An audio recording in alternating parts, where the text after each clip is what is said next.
Again, I'm happy to report at this time there are no report of injuries to first responders or to any of the or to any civilians or residents. The smoke is now clearing, which is great. The businesses will be remain evacuated for the remainder of the day today, just given the continued flare-ups. I anticipate we'll be actively firefighting and on scene for the next 24 to 48 hours. At this point, our hazardous materials crews continue to monitor the air. There are no concerns at this time, and we are continuing to try to do our best to contain the runoff, especially with all of the product that was in the building.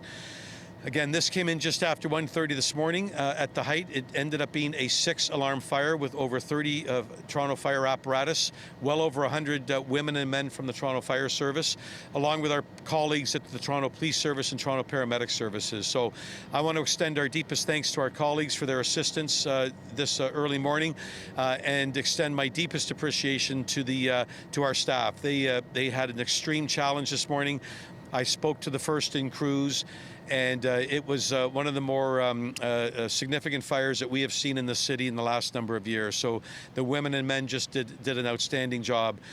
The Office of the Fire Marshal has been notified. Our Toronto Fire Investigations Division has been notified, and along with the Toronto Police Service, once the fire has been under control, completely extinguished, they will begin the investigation into the origin, cause, and circumstances of this fire. But I don't suspect they will even be able to make entry into the building to start a scene examination for a number of days. There is substantial damage, and as I said, the owner still has a significant amount of product they're going to have to deal with once we get the fire out. So again, a great job by our crews.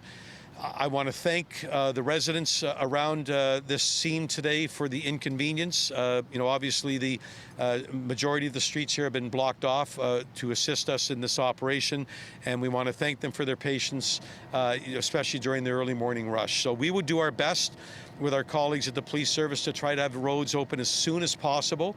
But again, happy to report, as you can see behind me, we continue to make progress, and I anticipate this fire will be under control, in the next several hours.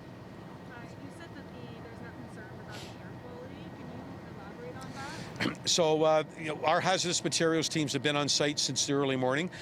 Especially at the height of the fire, with the volume of smoke and the product that was on fire. We wanted to make sure that not only our responders, first responders were safe, but also any surrounding residents and businesses. So we were very lucky with the wind direction, and our teams monitored, and there was no concerns expressed to me.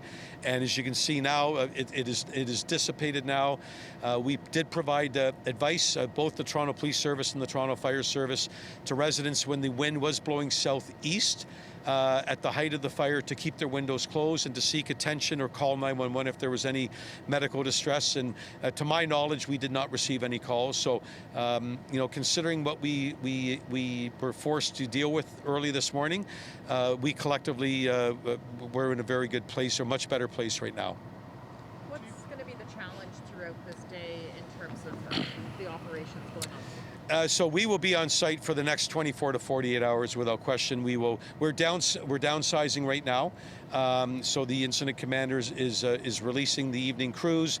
The decontamination right now of our crews is taking a significant amount of time. Our bunker suits, pardon me, and our personal protective equipment, is covered in oil and some of the other products. So we're making sure that our firefighters are decontaminated, that their gear is going to be picked up and cleaned properly and by a professional company. But the main challenge for us right now is going to be the hot spots. You will continue to see flare-ups. I just left the scene and I saw a number of flare-ups myself literally a few minutes ago.